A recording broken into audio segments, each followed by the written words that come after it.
The 2025 NASCAR season is right around the corner, and in this video, I'm going to be giving my predictions as to who I think is going to win this season, as well as, of course, who isn't going to win. Now, I won't go specific. I won't name specific tracks or specific races. We're just going to kind of do a generalization. I have every team here with every driver, and we're just going to kind of go through and see which drivers will be the top of their teams and then the top of the entire field throughout this 2025 season. So with that out of the way, let's get into these predictions, and I just want to say, I am not an expert, so I have no idea what I'm talking about. So let's look at Hendrick Motorsports. That's one of the biggest powerhouses in NASCAR. Every year, multiple drivers win from that stable, and every year with the next-gen car outside of 2023, they've won as a team. The entire team has had at least one win. They have the strongest team in the sport, and they win on every type of racetrack: short track, road course, super speedway, intermediate, you name it. I think William Byron and Kyle Larson can very well win 4 or 5 races apiece. This is going to be Hendrick and Chevy's chance to try to catch up to Ford in next-gen championships, because we only seen Ford and Penske win championships. So I think this is the year that Chevrolet makes it into the Final Four, possibly with 2 Hendrick cars, and maybe brings home that championship. Now, again, with Chase Elliott and Alex Bowman, don't want to overlook them. I think Chase Elliott is due for a breakout season. I think that he can win on a road course with the next-gen car, something he has not done yet, and I think this is the season to do it. So I really think that Chase Elliott, we're looking at probably 2 to 3 wins, which again isn't something crazy, but it's something that can be done. And Alex Bowman, I'm going to give him 1 win because, you know, he's won on intermediates, he's won at road courses, he does good at super speedways, so I really think no matter what, all 4 of the cars win, and William Byron, Kyle Larson are up here, Chase Elliott's right here, and then Alex Bowman is at the bottom, but still a winner. Now let's take a look at Joe Gibbs Racing, and we have the departure of Martin Truex Jr. and the arrival of Chase Briscoe. My bold prediction straight up with Joe Gibbs Racing is Chase Briscoe will not win a race this season. The 19 didn't win a race last year, and then if you remember in 2022, the 19 didn't win a race. And you bring in a driver who, again, is respectable, has 2 career wins, and they were very determined wins at Phoenix for his first win and Darlington last year, but I just think there's going to be some growing pains with the 19 team, so I cannot see Chase Briscoe winning this season. For the rest of the team, we have Christopher Bell, Denny Hamlin, and Ty Gibbs. I could see Christopher Bell leading that stable. Easily 3 to 4 wins this season. Does well at Phoenix, does well at short tracks, is a very good road racer, so I just think, especially even 1.5 miles, he's right there at the end of these races. Was close at Las Vegas last year, Miami 2 years ago. So I really think Christopher Bell can win 3 to 4 races on different racetracks. And then Ty Gibbs and Denny Hamlin, Ty Gibbs being the youngest of the team, and Denny Hamlin actually being the oldest. I think age plays a factor, so I'm going to bring Denny Hamlin's win total a little bit down from what we've been seeing. I really think he's only going to win 2 races this season, and those can be at tracks like Pocono or tracks like Richmond, Martinsville, tracks that he's very good at. Homestead is another one. I think the tracks that Denny Hamlin wins at this season are just going to be tracks that he's already won at. I don't think there's going to be anything new like winning the Chicago Street Course or something crazy like that. Denny Hamlin's still a superstar, so he's going to win 2 races. And then we have Ty Gibbs, who I think is going to jump up a little bit on the totem pole of resources at Joe Gibbs Racing. I know he's Joe Gibbs' grandchild, but having Martin Truex Jr. there for all these years, it almost seemed like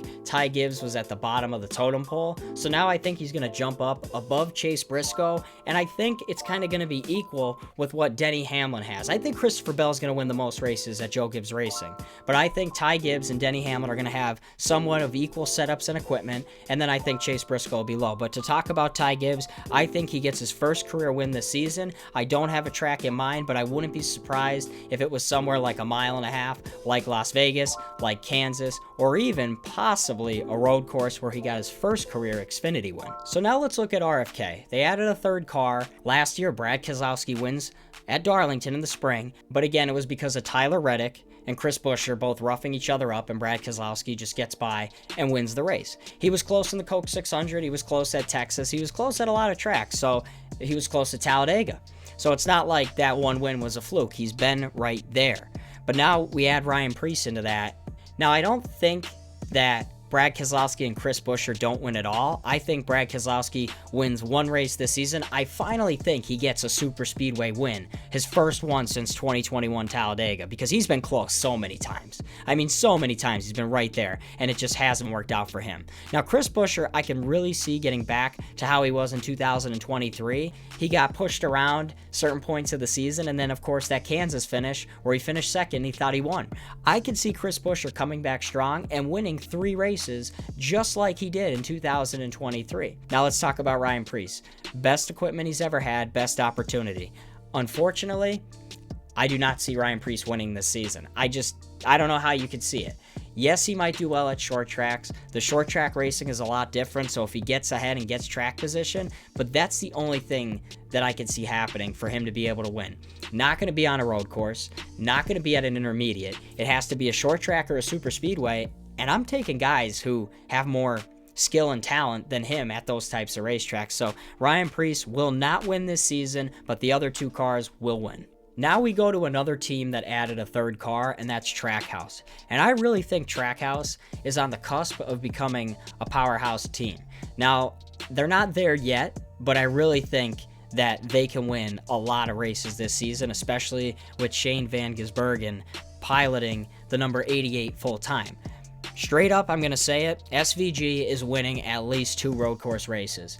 I can see him winning in Mexico. It just makes so much sense that a New Zealand driver wins an American sport in Mexico. Like, that's just going to be a crazy headline. So I can see him winning there. I can also see him winning at COTA. So SVG, at least 2 wins. Probably will get bounced in the first round of the playoffs, but we'll see. And Ross Chastain has to get back to how he was in 2022, roughing people up, being a little aggressive. Last year, didn't win at all during the regular season, won at Kansas.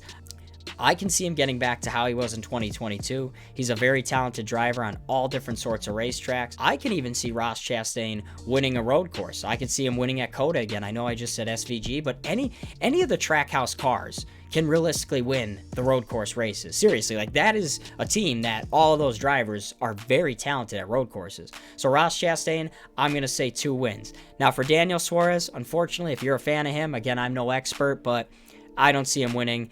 He had that win at Atlanta last season, but really wasn't close anywhere else. So I think Suarez is going to have a little bit of a recession in the win column. But for the other 2 drivers, at least 2 wins each. Legacy Motor Club is a very interesting one. You expected when Jimmy Johnson got in there, it was really going to help the team, and it's kind of regressed the team. In 2022, Eric Jones was running very well. He won the Southern 500, and he had great runs at every other track. So now you have John Hunter Nemechek, a driver who's won in the Truck Series and the Xfinity Series, and is a very capable driver, and Eric Jones, who has had a little bit of a regress on this team that's kind of up and coming, but has been there, but now Jimmy Johnson bought it, so it's just still a lot of question marks with this team, and outside of super speedways, I can't see either one of these drivers winning. If you're a fan of them, I'm sorry, but it just doesn't make sense. I mean, I can sit here and say, oh, I can see both of them winning on super speedways. Well, I can make that case for the 36 other drivers that are in the field. Realistically, if we're going to take these guys to win, they're not, especially at a majority of what the tracks are, road courses, mile and a half, short tracks. There's no way. And I mean, and I like Eric Jones. It's a shame that he's in this situation right now, but unfortunately, I think moving to Toyota, although that they went up in the pipeline because Chevy, they were one of the lower teams, it almost hurt them. But we'll see what happens with that team, but I don't see any of them winning a race this year. Now, here's a fun one to talk about, and that's RCR. We have Kyle Busch, we have Austin Dillon. Now, the thing about it is, I know last season, Kyle Busch didn't win all year. He was so close. Daytona, at Kansas, he was leading late, spun out. And Atlanta, he was right there, and he finished 3rd in the photo finish. I think Kyle Busch will win 1 race this season. If you want to say it's the Daytona 500, you can believe it. I don't think it's going to be that. I don't know what track it might be. Maybe it'll be his hometown track, Las Vegas. Maybe it'll be his final win of his career. But I think that Kyle Busch will get back to victory lane. You can book it right now. Save this video, but he is getting back to victory lane. Austin Dillon, on the other hand, is nowhere close to victory lane this season, but in 2022 he won, and last year he won, but it got taken away, so realistically, maybe if they hit the setup the right way, but I don't think Austin Dillon wins, but Kyle Busch is winning a race this season. So now we move into Front Row Motorsports, and again, we got some new guys joining this team. We have Zane Smith, we have Noah Gragson, and we have Todd Gilliland. All those drivers are very capable in their own ways. Zane Smith and Todd Gilliland are two very good road racers. Now, just because I said they're very good road racers doesn't mean that they're going to win. I can see them scoring top 10s at some of these bigger technical road courses on the schedule, and then once in a while getting maybe a top 15 at certain mile-and-a-half tracks if strategy falls the right way. Todd Gilliland will not win this season, unfortunately. Zane Smith will not win this season, unfortunately. It's just not there yet. They will win eventually, but Noah Gragson is an interesting one. He dominated the Xfinity Series, never won a championship, but I'm going to go out on a limb here and say we are going to see a first-time winner this season, and it is going to be Noah Gragson. I can see that 4-car going to victory lane. I'm going to go on a limb and say Iowa. That's the track that I'm looking at. Not Darlington, but Iowa. Maybe Worldwide Technology Raceway. Similar to a short track style, but it's not a short track. I give him the only win this season, first time winner, and the other two, they'll have their good runs, but I don't think they'll make it into victory lane this year.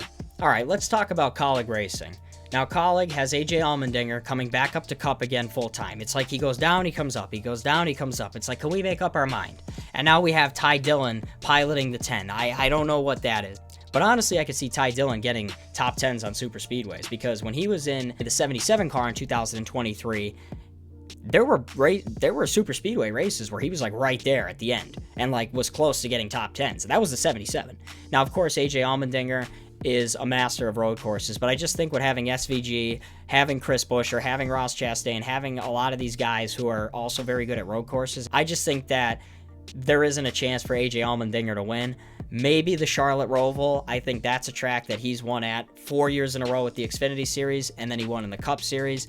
So that's probably the only opportunity he has to win, but I'm leaning towards no win for Allmendinger and definitely not a win for Ty Dillon, but going to be close with some top 10s. So let's talk about the team that has won every championship in the next gen era, and that's Penske. And last year, all three of their drivers won. Austin Cindric wins at Worldwide Technology when Blaney runs out of gas. Blaney has multiple wins, and Logano has multiple wins.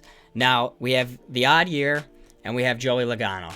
I don't know if you believe in superstition, but I'm going to go that route. I'm going to say Joey Logano is going to win one race this season. And I am fully on that superstition bandwagon because I wasn't on it for the even year. And that stuff's like black magic. 1 minute he's eliminated, then he's the champion, and it's an even year. So if that holds true, then the odd number year curse has to hold true. So he's only winning one race, and that's it. I don't know what track he'll win at. Maybe Richmond. He was close there in the fall of last year until he got wrecked by Austin Dillon. But Joey Logano is only winning one race. Now let's talk about Ryan Blaney. Ryan Blaney really needs to be the face of the sport. I know Chase Elliott's the most popular driver, but Ryan Blaney is a driver that shows a lot of personality and a lot of passion for when he wins, and I could see him winning 4 races this season. If he wins more, great, but 4 is the minimum that I have for Ryan Blaney. Let's talk about Austin Cindric. 2 career wins, one coming last year. Like I mentioned, Ryan Blaney ran out of fuel at Worldwide Technology, and then he won the 2022 Daytona 500 in his rookie season. Outside of that, he's shown some flashes at road courses and other mile to intermediate tracks, but really there's been nothing there to show that he can win at those bigger tracks outside of those super speedways, outside of Atlanta, or again, having those lucky finishes like he did last year when the leader runs out of gas. So for this season, I'm going to go with no Austin Cindric wins unless something ridiculous happens again. 2311 is another interesting team because we've added a new car. The driver has run in the Cup Series before part-time, and that's Riley Herbst. We have Bubba Wallace and we have Tyler Reddick. Bubba Wallace hasn't won since 2022. Tyler Reddick was a championship threat last year. He made the championship 4. Tyler Reddick is easily going to win between 3 and 5 races next season. I think with how close he was in the championship 4, not necessarily in that race, but even being there, Tyler Reddick will be a threat this season, multiple wins, and he will definitely have a chance to repeat as the regular season champion. Now let's talk about Bubba Wallace and Riley Herbst. Riley Herbst probably not going to win a race this season. He won a couple Xfinity races over the last few years, but I don't see him winning in the Cup. It's a whole different beast. And also, Bubba Wallace hasn't won since 2022. I want him to get back to victory lane. I don't think it happens again. I don't know why. It's like pit crew, or it's strategy, or it's just bad luck. But Bubba Wallace is just always there at 1.5 super speedways, and even the 2 mile at Michigan, and it just never works out. The only time it worked out was in 2022 when he was driving Kurt Busch's car, which it wasn't even his car. It was just the number was his. I just don't see Bubba Wallace winning this season, and it's a shame because I really want him to win multiple times this season. Spire Motorsports is another team that's kind of rising up. They ditched Corey LaJoie, which was the best thing they could have done, and they brought in Justin Haley, and then they brought in Michael McDowell, and they also have Carson Hocevar. Those are 3 very talented drivers on 3 different styles of racetrack. Carson Hocevar is very good at 1.5 and tracks where you really have to work the wheel. Michael McDowell is very good at road courses, and Justin Haley is very good at super speedways. I have all 3 of them getting 0 wins, but I wouldn't be surprised if one of them got some type of a crazy win at a super speedway, or maybe a fuel mileage race at a road course, or just maybe they hit the setup right and Michael McDowell wins one of these road course races. That's really his best opportunity outside of, again, the wild card tracks. Same thing with Justin Haley and same thing with Carson Hocevar, but I don't think we're seeing anybody at Aspire win this season. I think, though, at the tracks that I listed for each of them, what their strengths were, I think we're really going to see those strengths on full display, not with wins, but consistent top 10s, consistent laps led, and maybe possibly some top 5s and top 3s, but no wins for any of them this season. Now, this team name I know I'm going to butcher, and maybe I'm going to pronounce it wrong, but we'll see. You can comment below. And that's Hayek, and that was JTG Doherty Racing, and that's just Ricky Stenhouse Jr. still. Now, I'm going to say this right now, and people are going to call me crazy, but I have reasoning for it, so stay with me. I think Ricky Stenhouse Jr. wins this season. Now, I know you might just click off of this video, but hear me out. I think it's going to be, I'm going to give a specific track. It's going to be the Atlanta race in the summer, the night race. I don't know why, but it's just been in my head since I wanted to make this video. In 2022, he was close to winning. The Daytona 500 got crashed out late. He finished second at Dover. In 2023, he won the Daytona 500. Last year, he won Talladega. Since the Next Gen era, Ricky Stenhouse Jr. has won or almost won a race in all the seasons. So I think that's a trend that we can see happening. We've seen before when certain types of cars kind of resurrect guys' careers. I don't know why, but everybody better circle Atlanta summer, that night race, because Ricky Stenhouse Jr. is my pick, and I wish I could bet it right now because the odds would be astronomically high, but there's just something that is just in my brain that I can't itch, and it's Ricky Stenhouse Jr. winning that race. We have one of the longest running teams in the sport, but with a new driver this season, and that's Josh Berry with the Wood Brothers. I'm going to be straight up again. You could click off of this video if you want, just like when I mentioned some other drivers. But I can really see Josh Berry getting a win this season, and it's going to be at a short track. He's very good at short tracks, very good in the Xfinity Series, and even at certain tracks in the Xfinity Series like intermediates, he did pretty well at. He has wins at Las Vegas in the Xfinity Series. He actually won Las Vegas twice, once in the 1 car and once in the 8 car. Now, I think the 21's a little bit of a different story. If it's set up like a 4th Penske car, I can really see it being a factor at certain short tracks where his skill set shines. Can see him winning Martinsville, but what the track that I'm circling the most for him is Richmond. I can see Josh Berry in the 21 getting into victory lane this season, and honestly, if Harrison Burton can do it last year, there's no reason why Josh Berry can't, but that's only if it's set up like a 4th Penske car. If it's not, then yeah, that car will be exactly where it was last year. And one of the final teams that I'm going to cover on who's going to win this season and who isn't is the Haas factory team, and that's Cole Custer. And straight up, the answer is no. I know he went back down to the Xfinity Series, won the Xfinity Championship, and won races at different types of racetracks. He won at road courses, he won at Pocono last year, but I just don't see Cole Custer coming back up to Cup, where he struggled after he won his first win at Kentucky in a lucky fashion where he just went 4 wide around everybody. He just hasn't shown anything else at any type of racetrack, so I can't see it being any different. And it's not even Stewart Haas racing anymore, it's just Haas. Maybe that is a good thing. Maybe Tony Stewart didn't want to be in it anymore, and that's why their team was slacking. Cole Custer not going to win this season. That's just, everybody's got to know that. And of course, we cannot forget about a team that is a powerhouse in NASCAR. I mean that sarcastically, and that is Rick Ware Racing. Cody Ware, full time. They fumbled the bag so badly. Last season, they had Justin Haley, who was scoring top 10s on speed, and they just shoot him away. They bring in Corey LaJoie. He does what Corey LaJoie does best and just crashes cars and goes laps down. And now they're back to Cody Ware. No, Cody Ware's not winning. I don't even know why I was going to put him into this video, but I wanted to cover every team. But Cody Ware will not win a race this season. That car is going to be last in points, the last full-time driver in points. So let's not even talk about him for the rest of the season. So let me know your thoughts down in the comments. Who do you think has the opportunity to win this season? And who do you think is going to show a little bit of a regression? I appreciate you all for watching, and I will see you guys in the next video.